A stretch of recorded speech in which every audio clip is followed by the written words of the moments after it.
Yeah, I think it's time to start now. Uh,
Hello, hello. Please, can you hear my voice now? Trying to share my screen. Please, if you can hear me, let me know, please.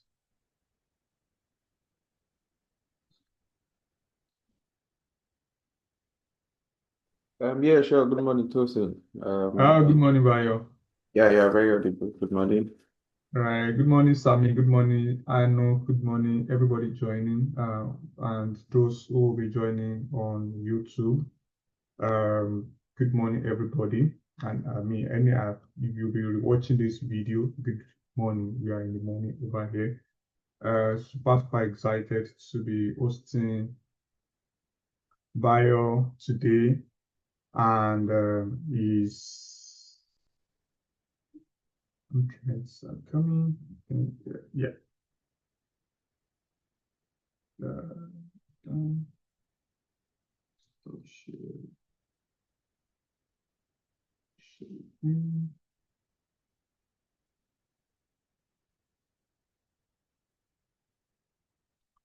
Okay. Yeah. There you go. So once again, good morning, everybody. I'm very excited to be hosting Bayo today. Bayo is a two-time certified fabric data engineer and is of course, a practicing data engineer. And he'll be taking us through fabric architecture and fundamentals today. It's no little, it's no, what's the word now? So the concept, MCT, like MCT NAIJA Tech User Group, what we do is to bring people up to speed, bring us up to speed about what is going on in Microsoft, especially for our group, what we focus on Microsoft Fabric. And day in, day out, every week we try to do a sessions like this, sessions like this, bringing up experts in the field who will put us through uh, different aspects of fabric. And today is another special day bringing on board Bayo. Bayo will be starting the class anytime soon, and I hope everybody will enjoy the sessions. And as much as possible, if you have any question, just drop it in the chat box, or if you are watching on YouTube after now, can drop it in the comments. We will pick it up from there, and we can pick it from there. Without wasting our time, so we get up to speed immediately. We get into the main thing we are here today. I will yield the floor to Bayo. Bayo, over to you if you are ready to go. All right. Good morning, everyone. Good morning, Tosin. Hope I'm audible. Yeah, you're audible. Good Yeah. morning. Good morning, everyone on the call. It's really amazing to be here with you, doing this together and trying to build and solve problems together. It's really nice. Yeah. So I'm going to start by sharing my screen so that we'll go right quick to the presentation. Yeah. All right. Thank you. Please do let me know when my screen is off. Yes, coming up. It's coming up. Yes. All right. Thank you. All right. So Okay, let me try to present. Right. So here today, um, most of the conversation that we are going to be having this week and next week is going to be we trying to understand the Fabric workload. What exactly is Fabric? How have we been using it? What's the opportunity that is there for us? And then most importantly, how to even get started. So right now, from experience, I've seen a lot of companies doing POC from Microsoft. They are doing proof of concept to see how they can transition to Fabric. So it's a big opportunity for us here to stay ahead of the curve, quickly learn these things so that we can become more valuable in the marketplace. Yeah, so my name is Bayo Oyetoro, and I'm a data architect at a commercial bank, and then I'm also a technical trainer. I have a group of people working together as a company called Data Byte Analytica. So what we do is data consulting for businesses. So yeah, that's that. Just that about me. I think you can connect with me on LinkedIn. You can connect with me on Twitter. I'll be there. Yeah. So today's conversation is going to be, um, we are going to try to start by understanding the foundational of fabric architectures and work on the components that are there. And then we trying to understand these things, we really make sense if we know why these things matter to us as data professional. So that's why we'll start with what is fabric and then why fabric in the first place. Then we'll look at some of the benefits. And then we'll also talk about how we're going to get started with fabric. Then the key component and features that we can leverage. In Fabric. And then you know that this thing that we've been saying since we've not talked about, okay, what type of data citizen or data professional are you? Are you an engineer? Are you a scientist? We'll talk about those components in those contexts. And I'm a very fan of do it yourself. So I don't really like conversation that doesn't really revolve around show us how these things is done. So we have two demos.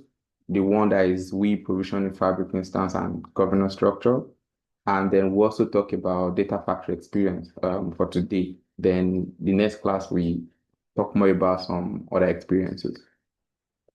So here we're starting with what is fabric.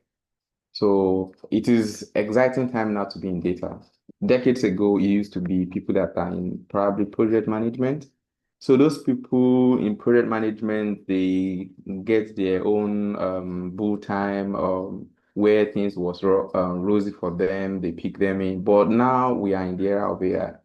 And we already know that AI is as good as the data it gets.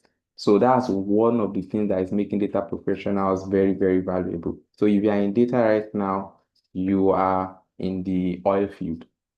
So, and then to really understand and come up with better AI, companies are trying to see how do we even optimize our data? How do we data workloads? How do we bring our data from wherever it is to where what we want to use it to do? How do we use it to power our businesses and all of those kind of questions? Web questions that businesses are asking currently now because everybody wants to tap from AI. And that brings about something that is really, really crucial here. So if you have been in the AI space, you will want to use a lot of tools. These are like tools. Everything that you are seeing here are tools that are being used in this space of AI and data over the years. So you have that decision shock where you want to pick, okay, which tool do I use? Which of these things work together? This one might be doing one particular activity, another one might be doing this, but they won't be able to like sync in together, or it's probably going to cause a lot of pain to configure to make those things work. So these things here are what data professional faces. And me, from experience as an engineer, working with these kind of tools, not all, not even a quarter of this, I have always been faced with the question of how do we pick the best tools? And then again, how do we even configure and integrate this thing in an existing business use case? So those are the kind of problems that we face as a data professional. You might even be, this is just more than me trying to pick from Looker or Power BI or Tableau or Python or R. It's really, really crazy out there. So, and that is why at Microsoft here, I like the way they approach these things. So they kind of like package their work into some experiences. So they gather their work in cloud and then put everything together, segment them. We have the one that is providing AI infrastructure, the one that is really basically for data, and the one around using all those foundational model. You really get things up to speed real quick. And then with other tools that you are already familiar with, let's say Virtual Studio Code, all of these things are now being powered by Copilot. They integrated Copilot in all of them. Even Office 365, you can see Copilot, all of those things. So we are coming from the era of I have multiple tools to stack. So data and then AI stack or Copilot stack. So those stacks now are going to reduce the stress that you're experiencing now. That's the first layer. But they now move a little bit downstream by packaging all the data workload that you want to do. Because before, if you want to use data, if you want to like say you want to do data engineering on Azure, you might want to use data bricks, you might want to use ADF, Synapse Analytics. You pretty still have a couple of options there too as well. But here now, with Microsoft Fabric, the data layer, you can see that the data layer is what they transform to Azure databases and Microsoft Fabric. So all the workload, all experiences that you want to have as a data professional, they package it and put it in a place. So what does that mean? It means a lot of things for us as data professionals. Our work is going to be less stressful. We are not going to be chief integration officer. We are not going to be spending time configuring app. Like, okay, I remember a time that I was using, we're using just native tools to like send a notification to ourselves based on if our pipeline fails or something like that. To configure those SMTPs, all of those protocols, they were really not something that is very nice. And then with Microsoft Fabric, with just a click, you can get these things done to Teams, to Outlook very quickly, very easy. So our workload is becoming easier. That is, we can speed up and accelerate to the rate at which we get data delivered. And that is one of the things that we push us forward in this AI race. So we've seen the era of a lot of things, the era of it being in stack, and now data is being packaged. Now, what is Microsoft Fabric itself? That's the question that everybody always asks. To simply put it, Microsoft Fabric is just a unified space where you can do anything with your data. And if we say anything with our data, we are talking about, okay, do I want to do data engineering? I want to bring data from the source system to where other data professionals or businesses can use it. That's one. Another experience might be, okay, do I want to do data science? I want to build models. That one is also a use case. And another thing can be, okay, do I want to do Power BI reports? Do I want to visualize these things for my stakeholders? That's another use case. All of those things that you were doing before, it would have been everybody picking their own stack in different environments, different servers, or so like that. But all of it coming together as a fabric infrastructure really changed this game. So you can do all of these things, all of these experiences in Microsoft Fabric. And that is why I'm saying that it's really a game changer because it enables a lot of things. In being packaged together, stack of tools, it's not just stack of tools, is actually driving some things. First off, there is not going to be the data that I have is different from yours. All of us are using the same data because Microsoft Fabric is actually powered by one lake. And one lake is where all the data that you have in Fabric is being stored. So there's nothing like, okay, I was moving the data to the database before I send it to another database or your own place. It has already done this or whatever. Everybody gets to work on the same data with very minimal copying and moving data around. Everybody can quickly get the same data, work with the same data, very quick, very easy. And then there is also shortcut. Shortcut is a way where Microsoft Fabric get to interact with the external environments, like let's say AWS, you put your data in S3, you put all of those things there. You don't even need to copy your data or do ETL to move your data from AWS S3 to Fabric or something. Just with clicks of, okay, I want to connect shortcut. It's not even going to copy the data. It's just going to be reflecting what you have in your S3 and so on like that. You can even do catch if you don't want to be, if you want to reduce your egress, like, okay, anytime you send a request, you already catch the result somewhere. So that's also a use case. Another thing, aside from working with unified data, it is unified security. You can secure your environment by just securing your fabric. So if you secure your fabric, you are sure that you are securing a lot of things. Where I've seen like a lot of issues around this is when we have multiple servers. You have to be the one to go there to go and ensure that this is up to date, this is like this, all of those things that you're trying to do.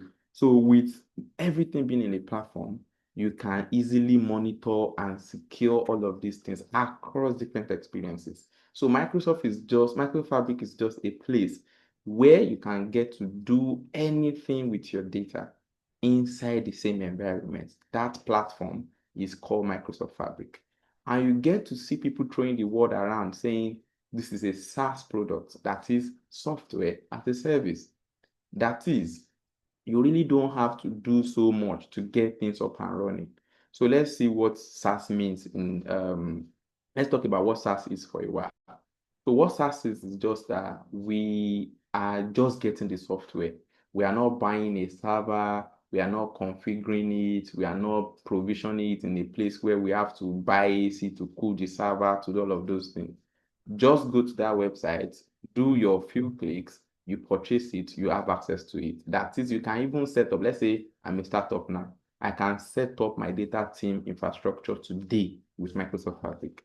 These are something that are not exactly possible before. I just go there, buy Fabric license, provision it, get my analyst, get my engineer, get my scientist.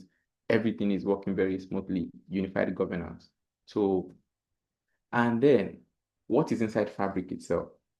Since we are saying Fabric has everything, what enables Fabric to do this? So the first thing that you should know in Fabric is that Fabric is powered by one lake. One lake is where all the data that is associated with Fabric is being stored. That is, everybody get access to the same data. And there's also Purview there. Microsoft Purview is a tool that they use in data governance. So they use it to do monitor different data assets. So Purview is already integrated in Microsoft Fabric. And also we have the Copilot that is there.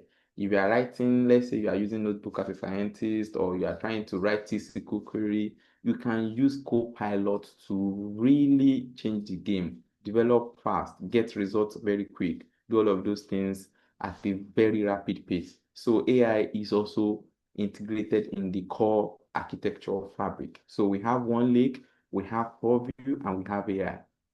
Now, what are those experiences that we have there? Now, the first experience that I would like to talk about is Data Factory. So what is Data Factory? Data Factory is just those tools that enables you to grab data from one place, put it in another place, in different environments. And the second part of it is also analytics. And when we talked about data analytics, we are talking about data engineering, data warehousing, data science, all of those things are there.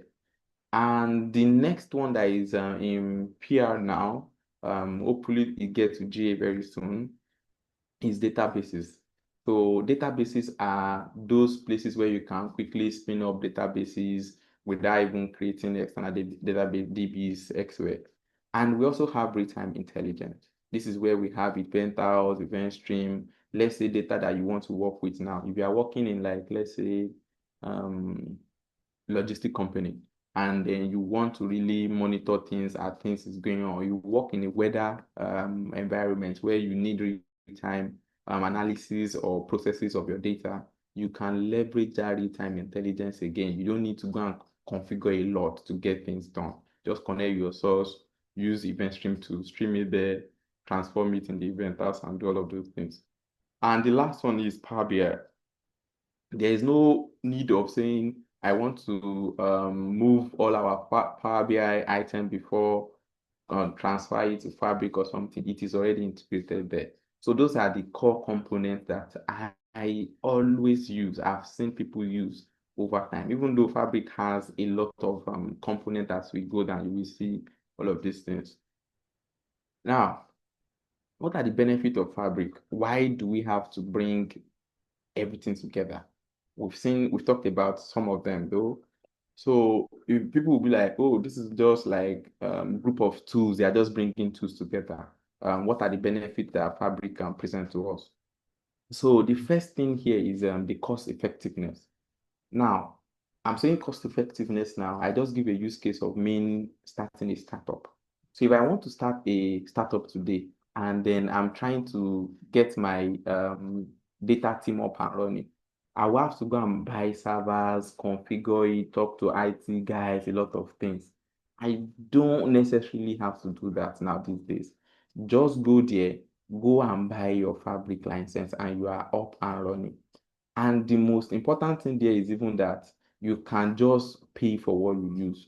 That is, you can scale up and scale down as you need. If you go and buy server, you can't really say you want to scale down your server. You've purchased it, you've purchased it. You are still going to be using it. So let's even say your startup didn't work out again or whatever. You just scale down, you discard your resources, and then that's it. But if you bought the server, you will probably look for somebody that will buy it, which chances are very, very slim. So another thing is accessibility. You can work with Fabric on any PC, on any tablet. All you just need is a web browser.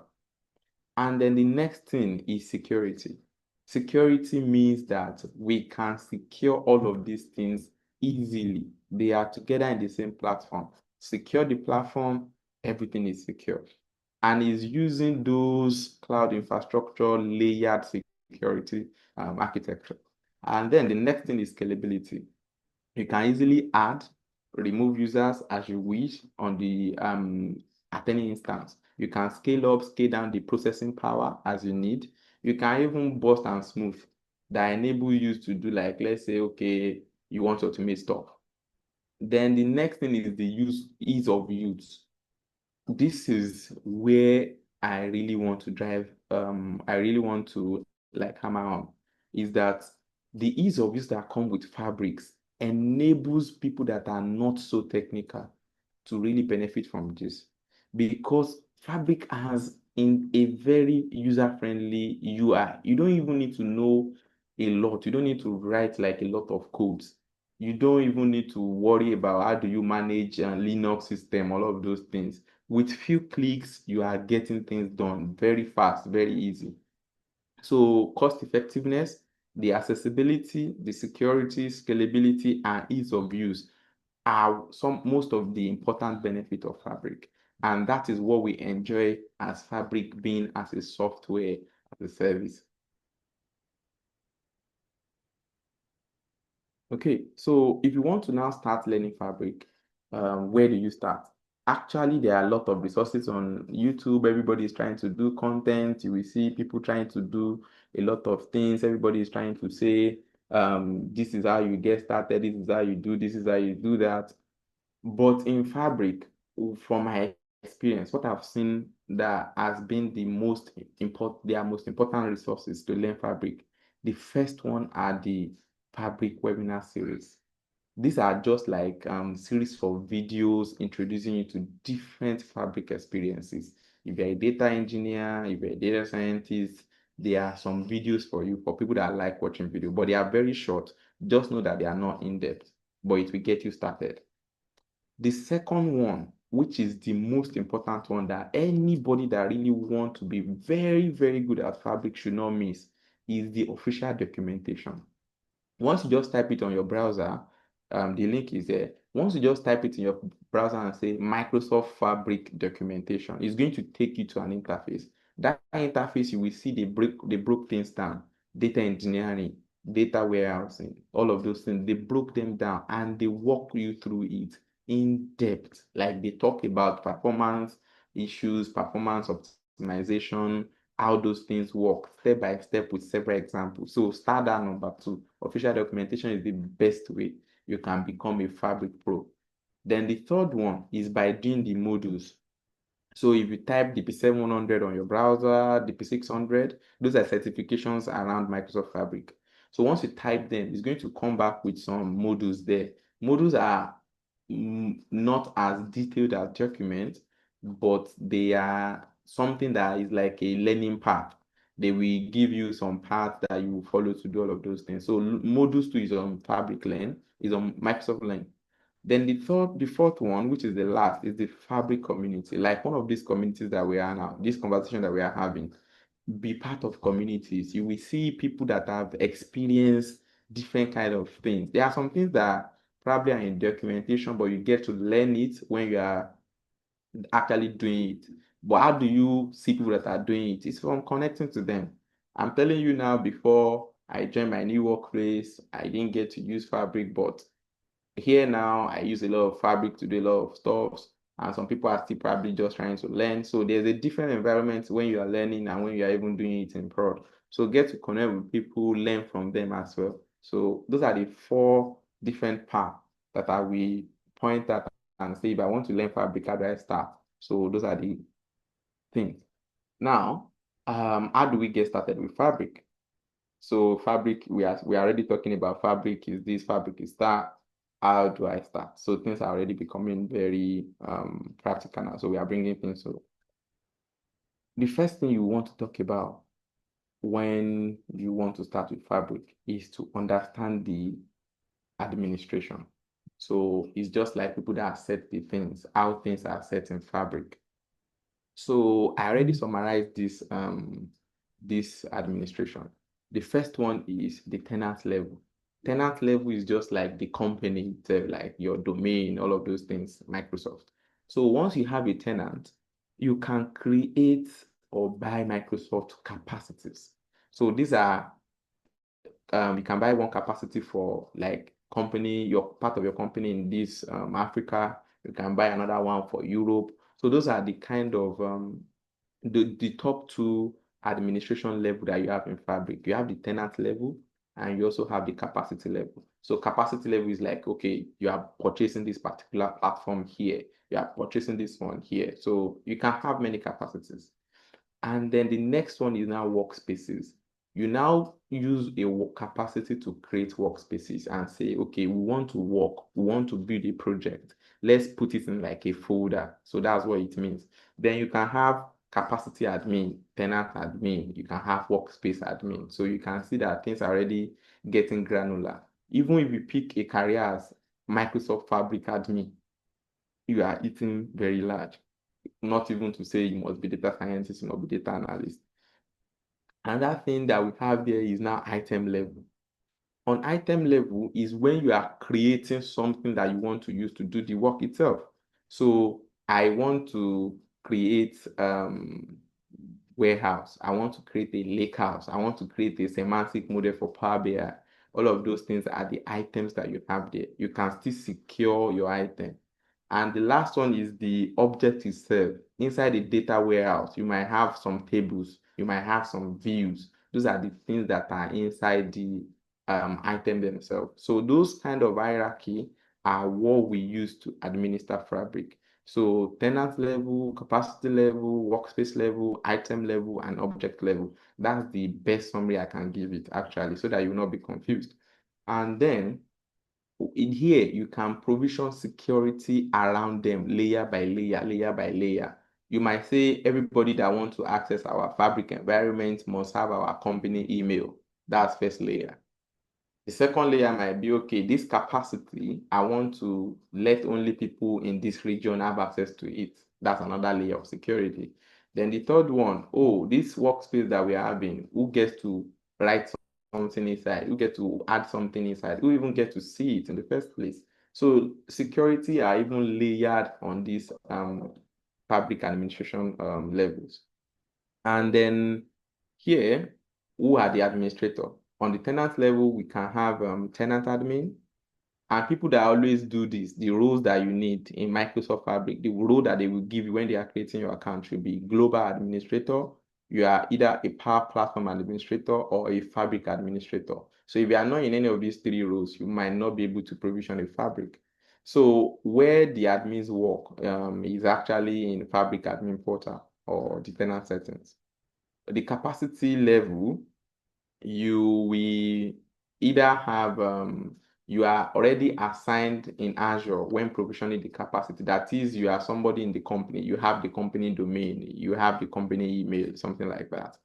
And then you can now use your Azure portal or Microsoft Fabric portal to do your capacity settings or admin, give access to people, do all of those things. On workspace level, these are persons or group of persons that can work within the workspace, and they are called workspace admin. Somebody that will give you that role and say, okay, this person is workspace admin, even though we have workspace owner too. So we have workspace owner, workspace admin, contributor, viewer, member. All of those things are different level of capabilities that they can do. And where do you get to work? Workspace settings. So we'll see all of these things come together in Fabric. But it's important to have a small chat around it before we see it there. Now, this is a detailed security or capabilities that they can actually do when you want to give somebody on workspace level. This is also on Learn, so you can check it. We will not go into the details of this. Just to differentiate that, okay, people can get to do different things. If they give you admin, you can do everything. If they give you a member, you will not be able to update and delete. If they give you contributor, you will not be able to do these four things. So you can see once they give you access, you can refer to that table to know that, okay, this is what I can do. This is what I will not be able to do.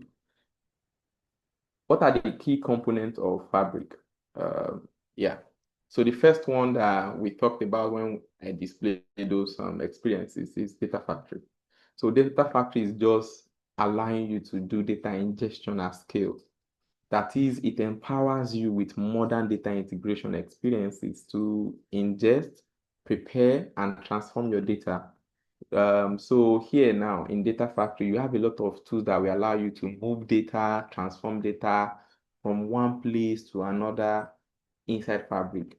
And then the important thing about this is that it is really built in with a very high level optimization opportunities.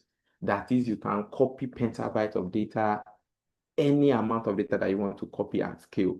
And then we have some sort of sources that we can get from. We have huge number of sources where you can use Data Factory to plug in data. So let's look at some of the top ones that I've used over time in Data Factory. The first one is Data Pipeline. Data Pipeline is just like a place where you get to say, you build something like an orchestration. So you can say this picture here is getting data, this particular activity. After you get the data, do this. Then after you do this one, do this. So pipeline is where you are trying to orchestrate a process. And that pipeline can now be automated and say maybe every 10 a.m. be doing this, every 15 p.m. be doing this. So all of those kind of stuff, that is what we have in data pipeline. But data flow, on the other hand, is something similar like a Power Query. So you can get to build, transfer, connect to data source, extract data, transform it, and load it to another place. But you can be using that Microsoft Power Query view, like where you can say, okay, this column, select it, transform it. You can see it visually, or you can even write your own language code if you are very good with that. So that data flow is a low-code tool that enables you to do data integration. So we have use for that as well. People that are not so good. Let's say you want to do a very complex transformation. If you use data flow, chances are you will be able to do these things. It will not be difficult for you because it is not requiring you to know how to code. Another thing that we have is copy data. So copy data is just an activity that you have in your pipeline. So you use it to copy data at scale from a database to another place. So let's say you have your data in your SQL Server Management Studio and you want to provision the table on Fabric so that you can do analysis. And so that one, it is copy data that you can use to like really get things up to speed very fast. And you don't have to do a lot of hard coding, a lot of things. Those things are very sensitive. They are kind of like intelligent that makes the work very simple. You will see it when we touch base on that. And then the last one is Apache Airflow jobs. So you can write your DAG and then submit it as a job inside an data factory experience. Data stores. Those ones, we are using it to get data from different sources. The data stores that we have on Fabric, they are places where we keep our data. Actually, there are a lot of places where you can keep data in Fabric. And don't forget, all of them are tightly integrated with one lake. One lake is just like OneDrive on steroid.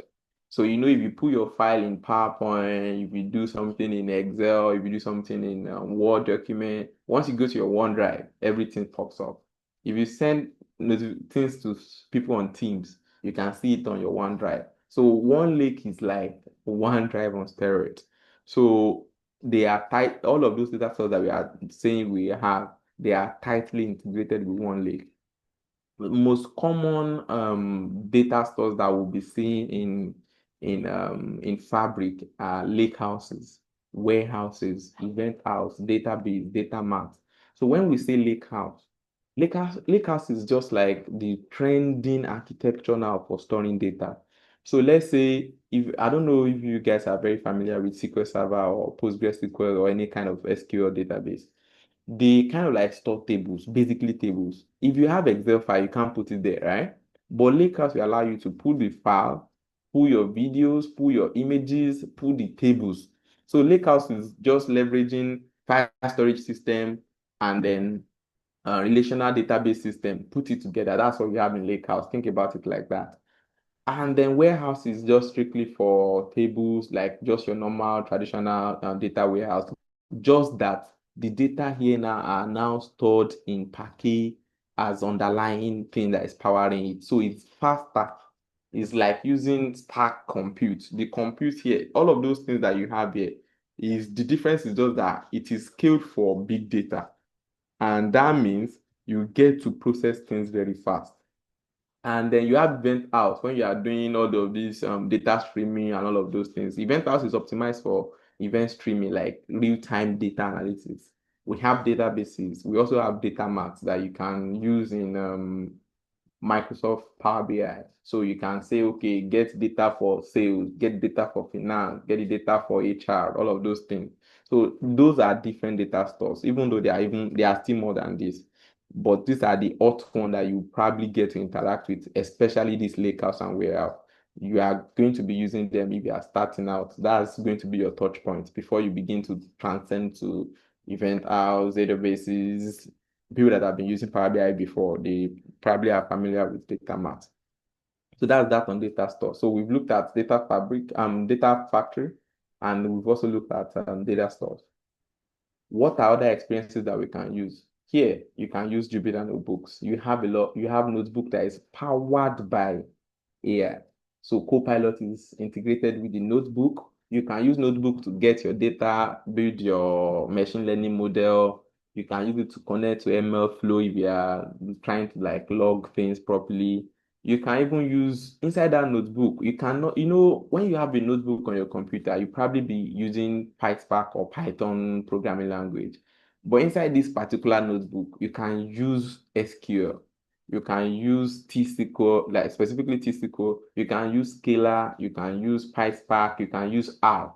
So that experience inside notebook, it enables everybody to be able to do things with that, and is leveraging Spark. That is, that your work is really, really going to be fast because Spark is distributed computers, and it allows you to like process your things very fast. The next thing is shortcuts. I've said shortcuts earlier. So what shortcut is you are trying to connect to, like, let's say AWS S3, and you don't want to build it here to move the data, you don't want to copy the data, just click shortcut and your data will be live. Then the next one is environment. So environment is you trying to say, when you install all of these, pip install pandas, pip install numpy, all of those things, you can create different environments and attach those environments to your notebooks. So let's say you want to use, you have three data scientists. One is you are asking one to use like, let's say maybe DeepSeek AI, all of those open source ones. Then the person can configure the environment. Another person might want to use OpenAI. Another person might want to even use maybe Azure AI. All of those things, you can create those environments and attach it very differently. Then the next one is deployment pipeline. This one is mostly for engineers or DevOps, people that want to do all the CI/CD. So you don't get to build something and be trying it over. You might want to have different environment and say test, development, test, and prod. You build in test, then you deploy it to prod, you deploy it to test. After you test it very well, it meets the key requirement, then you push it to prod. So those kind of deployment pipelines too, you don't need to go and be configuring Jenkins, all of those things. With few clicks, deployment pipeline will be set up. Event stream used to process event data. Monitoring tools like monitor orbs, capacity metrics, workspace monitor, all of those things are there for you to monitor how things is being done. Let's say you have 10 pipelines. Before, traditionally, you might want to write a log system to a database where you review and all of those things, or you configure SMTP to send you email, all of those things. But here in Monitor Hub, you don't need to do anything. Just go to Monitor Hub. You can see historical runs, what's currently running, how many hours did they use to run, when did they begin to fail. So with that out of the way, you can focus on what is important, which is the development. Before is another whole lot of pain to be trying to write a configuration or monitoring workload. Like you have to face a lot of pain, but here you don't have to do that. So we've done a lot of talking. Let's just try to like see what we can do with Fabric before we wrap up today's session. So we've seen what we can do with Fabric because tools are everywhere. We don't want to be configuring a lot of things. We are trying to just bring everything together in one platform. And what that means is that we can get to do so much on what is important and not configuration of things. We can leverage the distributed compute that is there to make our workload fast. AI is also there to assist us with our work. So those are the key important things that um, Fabric is bringing to the table. So let me stop sharing my screen and share the entire screen so that we can now go to Fabric itself and see how it works. So here now, I'm going to share my entire screen. Tosin, please let me know when it's up. Yes. I think, can you go back to it? It was up before, and Oh, you're okay, back okay, to Microsoft. You're back to PowerPoint now. okay. Let me stop sharing. I think it's sharing PowerPoint. Yep. So I want to share the entire screen. Share. Okay. Yes. Okay, it's up now, right? Yeah, you can see your browser now. Okay, thank you. So here, as I said, what do we start with? So what we start with is by going to app.fabric.microsoft.com. If you see any engineer out there that is trying to tell you that, oh, no, no, no, I'm not using Fabric or something, I've seen people like that, good engineers. I always ask them the question, do you like stress? Do you not like enjoying your life? Focus on what is important. So Yeah, that's what I always ask people, even top engineers. yeah. So here, we're in Fabric environment. And then what you just need to do to get to this place is that you need like a company email. So you need a company email to get that done. So how do you get company email? I think they've discontinued the Microsoft Developers Program. So what you Yes. can just do is that you can go to Azure. So if you, let me say you go to portal.azure.com. So inside that portal.azure.com, you can quickly set up a email that is for free. Then you can now carry that email, you bring it to Fabric and you will sign in. That's all you need to do. So that's the first step, get a company email. Then the second thing that you want to do is click on your profile when you are logged in. Come to this place, you will see enable trial or something like that. just click on it and start your own trial. You can see here now, I am here. My trial is 29 days left. So normally they will give you 60 days to try things out, to experience this. I think that's the one of the best trial session that I've seen so far. They allow you to do everything here for as many I think for like 60 days. Then after 60 days, you can probably ask for another trial. If they give you, then you probably get that. So this is Fabric interface. It might look a lot when you first look at it that, okay, what is new workspace? What is that? So the first thing that we did now is we get the email. That's the tenant part. The second thing that we now want to do is that we've already subscribed to a trial now. We're given a capacity. Then the third one now is that we now want to start building something. So, and the next layer after that is workspace, right? So we just come to these workspaces. Here, you will see some workspaces if you have already been using it. But if you have not been using it, it's probably going to be blank. Then you come down here, create a new workspace. So let's call this, let's just call it data XP. So let's call it XP. Here now, you can see this. I just give it a name. Then I come to advanced. Inside this advanced, make sure you select this trial. That is when you can use fabric item.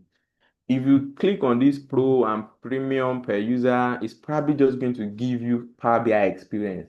But once you click on fabric, you will be able to do notebook, layout, and all of those things. So just click on fabric. But if you have purchased a fabric license before, your company or whatever, you can click on fabric capacity. Now, here is asking you semantic model storage format. If you want to be doing big data processing and all of those things, click on large. If you are not, click on small. If you are testing things out, small will probably be enough for you. So here now, the capacity, you can see the capacity that was given to me is a trial capacity, right? We have in North Europe, and then there's another. I think you can have 5 persons can you can have like 5 capacities around here if you are using free trials. So you this trial is going to come up for you if you are on that. But if your company already purchased, you will see the capacity of that your own. So you click on apply. So the workspace is going to be provisioned for you like that. Now, if you go back to the workspace, you will see that workspace. And there are two things that you will need to note here. You can see this small icon and you can see this one. This one is just notifying me that my fabric will expire very soon. But this one is the most important one. This one that looks like diamond. It shows that this workspace is a fabric-enabled workspace. But you can see my workspace up here is not having that. But this one is having it. So that's the thing that you should know first. And another thing that you will try out is that go to your settings, please. Immediately you go to your settings, you click on admin portal if you have admin portal. If you are not an admin, you will not see this. You will not see this admin portal. Your portal will be different. So you will now come to, if you're an admin of your organization, which you will be most of the time because Fabric is giving us that opportunity. A lot of people are not there. It's no IT that is probably you'll probably be working closely with IT because you have experience about this. You have more value that you are bringing to the business. So you can just click on enable fabric for the organization. Then everybody in your company will now be able to use this fabric. If you don't enable it, nobody will be able to use it in your company. So you can even give only some groups of people inside fabric. So make sure you turn that on for your company. But if you are starting out, you're most likely going to be admin if you are using a private account. So you just come to your settings, you will see all of these things there, no issues. Now, let's go to our fabric workspace that we just created and see what is inside. So you can see that this is just a workspace, right? This is just a workspace. Let me start up my SSMS, my SQL Server Management Studio, to be able to bring some things here now. So the SSMS is just like, let's say we are working as a company before, the company is storing their data in SQL Server Management Studio. So what we want to do now is that we want to connect to that environment. So we have our database is here. This is Adventure Data Works database. It's already on my local computer. So I'll go to Fabric. Here now, I have opportunity to define what I want to do. So let's talk about the administration part first. This is here, manage access. I can begin to add more people to this place. I can add a group, I can give them access. So if you want to see the kind of access they will be having, you can select it from here, admin, member, contributor, viewer, all of those things. Very easy. Just put their email here and add them. They will have that access. So if somebody add you as a member, you will see it in your workspace automatically like that. So that is that about it. The next thing is go to workspace settings. So we created a workspace, we explore the Fabric portal, admin portal, then we come to the workspace to see how we can give access. Now I come to that workspace setting. You can see many things about the workspace. You can see, let's talk about the license. This is what you have before, the capacity, and then the license on it, the model storage format. You can try to like check Git integration if you want to like be using CI/CD. One link, if you want to enable catch for shortcuts, let's say you try to connect to AWS, what that shortcut is going to be doing is that it's going to be running some things to get the data from one lake. But if you want to catch it and say, okay, anytime you get, let's say, data of last month, you don't need to be talking to AWS every time, which is going to be impacting cost. You can catch it in that memory and save it for a while and be using that catch to get your stuff. But it has limitations though. If your file is above, I think, a gig or 5 gigs, you won't be able to use caching. So workspace, what other stuff? Let's come to these data engineering settings. So here is when if you are very good with Fabric, you can configure your Fabric here. And then now see this environment that I talked about. This one is environment about okay, what type of Spark is running on it, all of those kind of stuff. You can see 1.2, 1.3. High concurrency is another thing that is important. High concurrency is that okay, how do you want the Spark compute to be used? Let's say you provision a Spark now that is trying to like do some things. And now you are now trying to say you have several notebooks. Each of them are trying to use one Spark instance, but you can allow just one Spark instance to be used by those several notebooks. That's just what this concurrency setting allows you to do. So once you are running, let's say a pipeline now, you have 10 notebooks.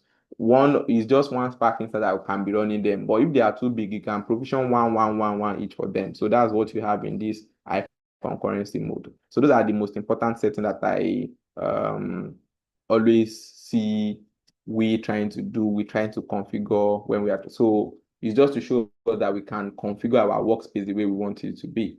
Now, let's get data from on-prem to this place. Now, you can see now, to get to this particular place, we are just clicking. It's not even requiring a lot of coding experience.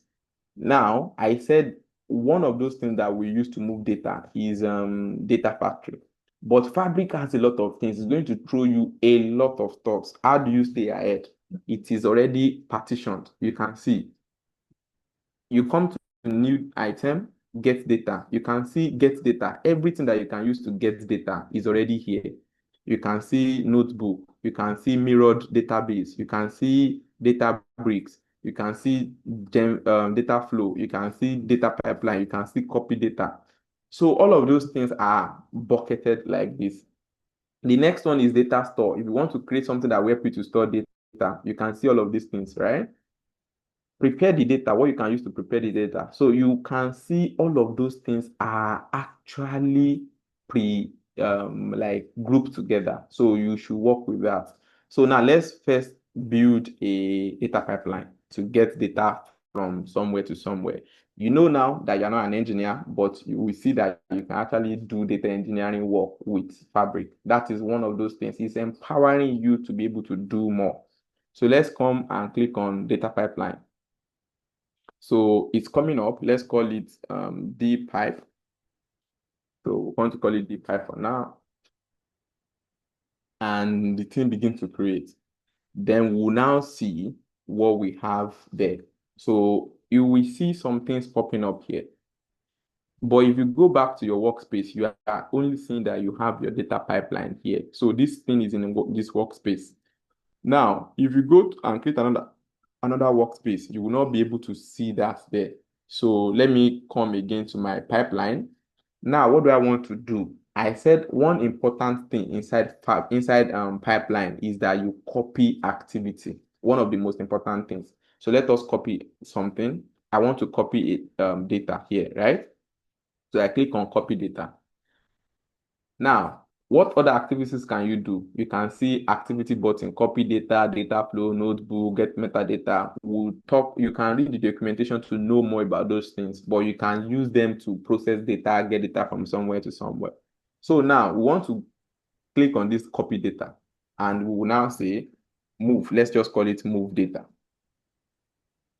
So I just change it to move data. I look at this configuration. They are very straightforward. Timeout. You already know that when we this thing timeout, retry. How many times do you want it to retry if it fails? You can still come here, retry interval. You can see all of those things. They are very, very detailed and straightforward. I come to source. Where do I want to get my data? Obviously. So now I have configured this thing here that you are seeing. They call it gateway. So there are videos around gateway as well. So gateway is just a way you can say you want your cloud infrastructure to talk to your local infrastructure. So I click on, I want to get it from this SQL Server local. That is the one I open on my computer. Then I will now say, what type of connection is this? It says SQL Server connection. Yes, fine. I click on that. Is automatically detecting a database that I've been using before. So what database do I want to use? It shows me AdventureWorks database. Fine. Now, I now want to get tables. I can either write the query as SQL or I can select table. So let me click on this table. It will get me all the list of the table and I will select from there. So let me select, let's say I want to select sales. I just type in sales and then I will see sales header. Then I select that. Then here now, everything is there. I can now go and say, okay, timeout, connection, all of those things. But here, what I just did was that I select copy data, configure the gateway, select it. I'm just clicking to select. Now you can even preview the data, but let's move on to destination because our time is running. So in the destination, I can put it anywhere actually. I can put it to any place that I want to be it, both on Fabric or not on Fabric. But I need to put it somewhere. That's where the second leg of this thing comes into place. So I will come back to my workspace. I will create a new item and I will say I want a lakehouse because I want to upload a file. So let's call it LH. This schema is if you want to give it like maybe sales, production, all of those things that will direct your data. You want to group your data to a schema, but let's not put schema for now. So I'm creating a lakehouse now. So that is a data store. I've created one of the data factory item. This is a lakehouse now. So in that lakehouse, how does a lakehouse look like? Lakehouse is just tables, files. Anything SQL or relational table, you can put it here. Anything related to file, you can put it here. And you can now work with the data that you put in those places. So we want to get a table from somewhere and put it inside that place. So I go back to my pipeline. The destination now, you can see the lakehouse is now there. So I click on that lakehouse. It's saying which table do I want to put it. I said, create a new table for me, please. Then I want to call it sales header. So let's call it sales header and create. So we've created copy data, configure the source. Now we've configured the destination. What do we want to do? We want it to append. We want it to overwrite. So we want it to overwrite. Any data that is there, you can do append based on the kind of use case that your company give you or what you're trying to solve. Now, the next thing I want to do is mapping. So you can either say column A is column B here, column B is column C here, or you can just click on import schema. The Fabric is going to trying to read the columns that you have in your on-prem and the columns that is going to create for you. And you can see the data type. You can even configure the data types the way you want and everything. But this one is going to make the work so easy. You can see that it automatically map those columns by itself, right? So that's the fun of this. So let's now go back. We've seen that, okay, these things are correlating. You have to go through it. Then you can now see that, okay, I think for now, for a starter, these settings is just okay. You can now run these things or even schedule it. How do you schedule it? You can click on this schedule to schedule. But I want to now add one more activity and say, when this pipeline is done, notify me on Teams. So let me go to my Teams to show you something. So in my Teams, with the email that I use to sign inside my Fabric, I have one one place called everyone test. You can see the data that is there now. This is just everything that is there. So I will click on Teams activity. Then now, if you come to this particular place, you will see that you have mark or fail or something like that. So this on success, this is if it fails. All of those four things that you are seeing there. One is if it fails, if it's keep, if it's successful. So I want to mark when it's successful, do something. So I want to mark it and say, send us a message. You can see I'm not configuring SMTP server. I just click on Teams activity. If it's Outlook email, I will click on this one. So let me go back to the Teams and configure it. I will go to settings. You see all it's asking me to do, sign in. Then I click on the sign in. Then it's saying that it's trying to sign me in. Then my email will pop up here. Then I will just click on that sign in. This is the email, right? So I just click on that email. Then I will allow the access. That's all I need to do. Everything is configured. It's already seeing my Teams. Now, where do I want to put it? I want to put it in a group chat. So because that thing is a group chat, it's not a channel, it's not someone else. So that group chat is going to see all the group chats in my Teams, but this is the one that I want to use, everyone test, right? Then I want to write a message. You can either use Microsoft Fabric dynamic content, or you can just type something. Let's just type done, done, done. So let's just type done, done or something.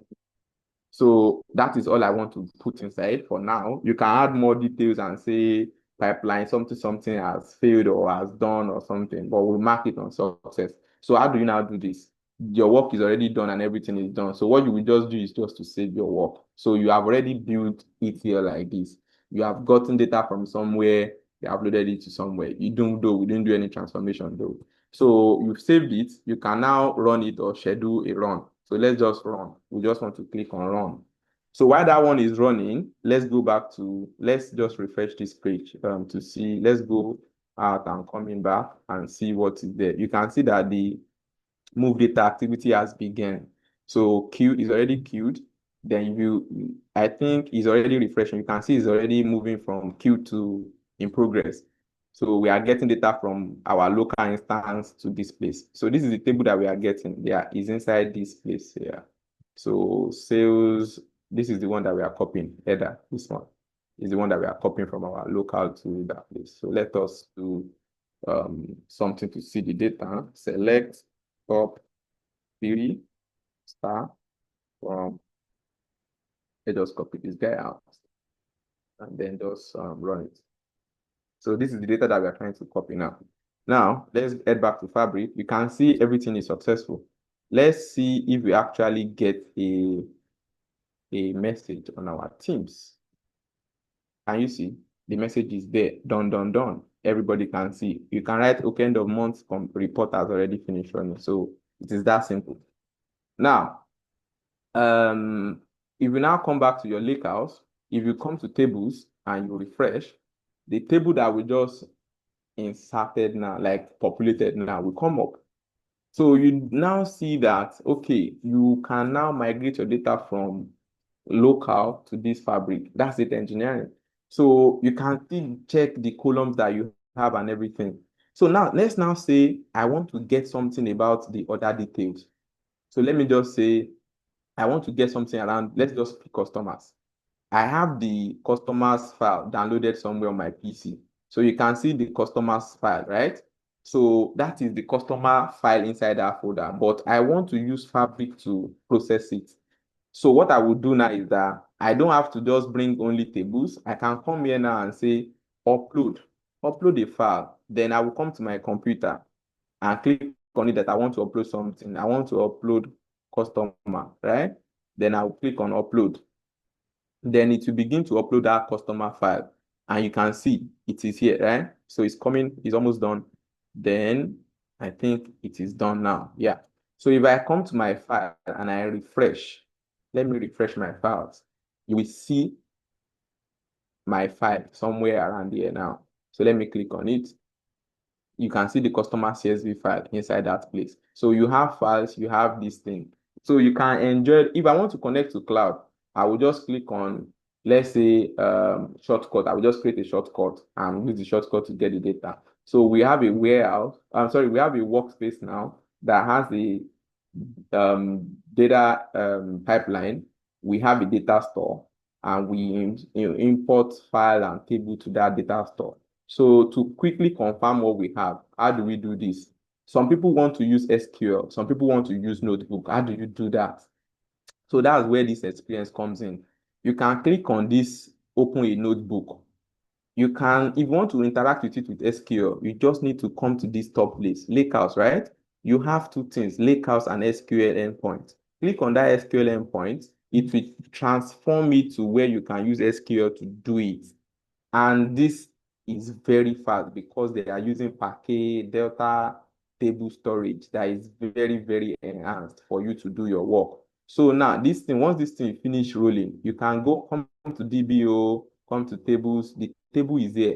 If you want to run SQL query to do that, and you can just quickly right click and say you want to select top 100 from the table. If you do this, run the query, the result is going to come out. This is the result, right? For people that want to use notebook to interact with it, let's say they are data scientists, they prefer to write code, you can just right click on new notebook. And once the notebook is up, you can come here now. Let's see what we have. So the data is already in the notebook. Then let's attach, okay, so our workspace is already here. We now want to get this data. I want to use notebook to do it. Then I will say load data inside Spark. I just click on it. I did not even do too much. Then what I just need to do is to start a Spark session. So I want to start a Spark session up here.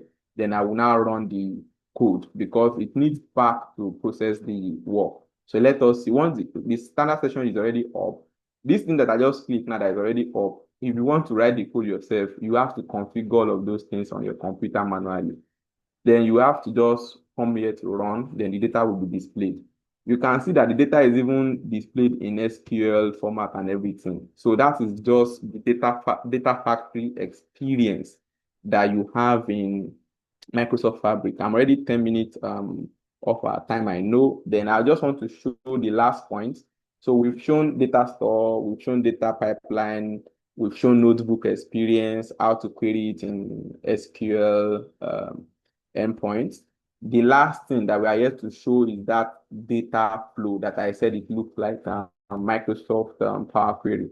So this is the code. You can now begin to work with your data like this. I can even join the data with this one that is here using that code and all of those things.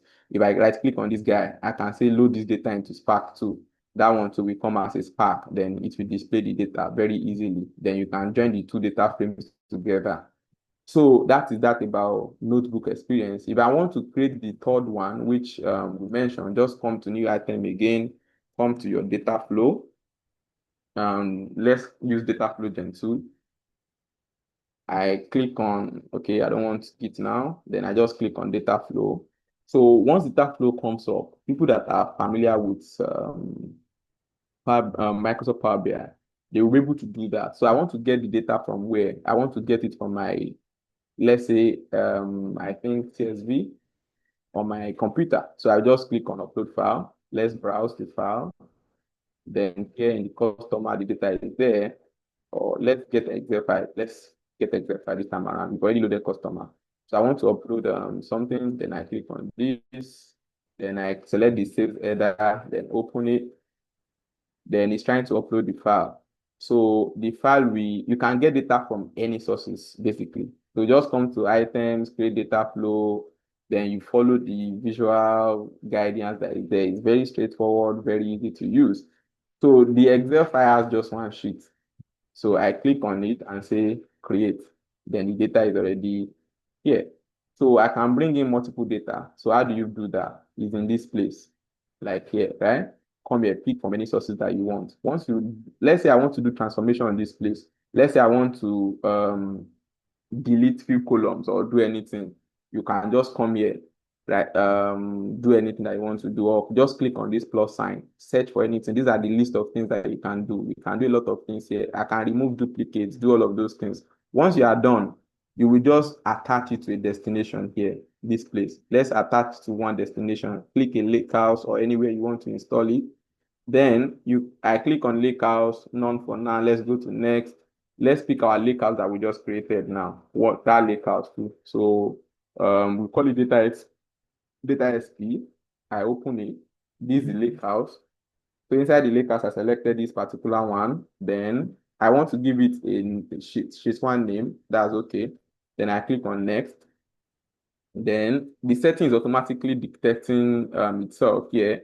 You can turn it off to configure things yourself. If you want to append or replace, if you want a dynamic schema or fixed schema, that is, you want to change the data type and all of those things, or even put it inside a schema that you've already set. But let's go with the auto settings. Then what you do here is save the settings. Then any operation that is here now is going to be sent to that lakehouse. Then you can now publish it. So once you publish it, the work is going to be out here in your workspace. So inside our workspace, we've seen how things are done now. We've been able to use data store, data pipeline, data flow, and the notebook. So all of them are inside one environment and you can easily manage them. So I think next we will go in very deep than this. So we'll not have any presentation, just demos and use cases. So I think that's all for now. If you have any question, please you can begin to ask. Yeah, thank you, Tosin.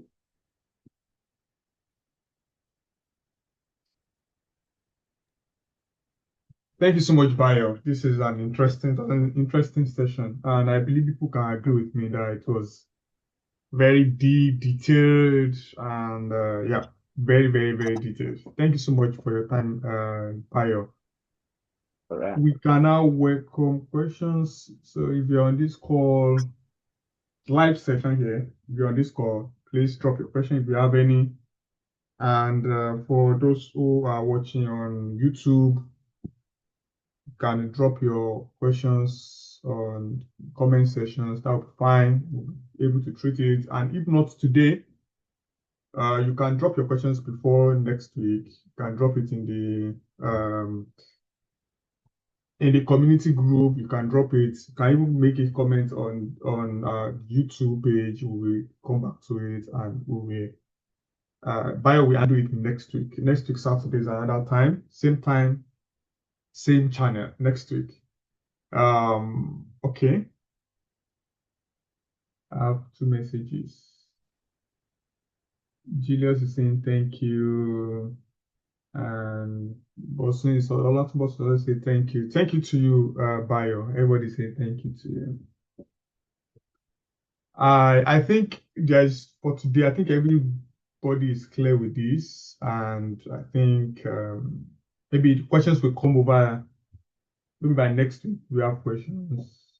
Maybe when people watch it again, they will have questions. Thank you so much, Bayo.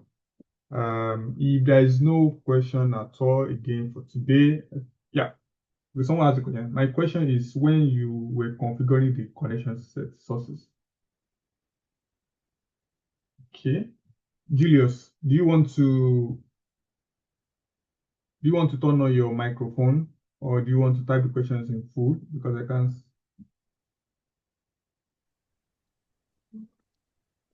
Hello. Hello. Yeah.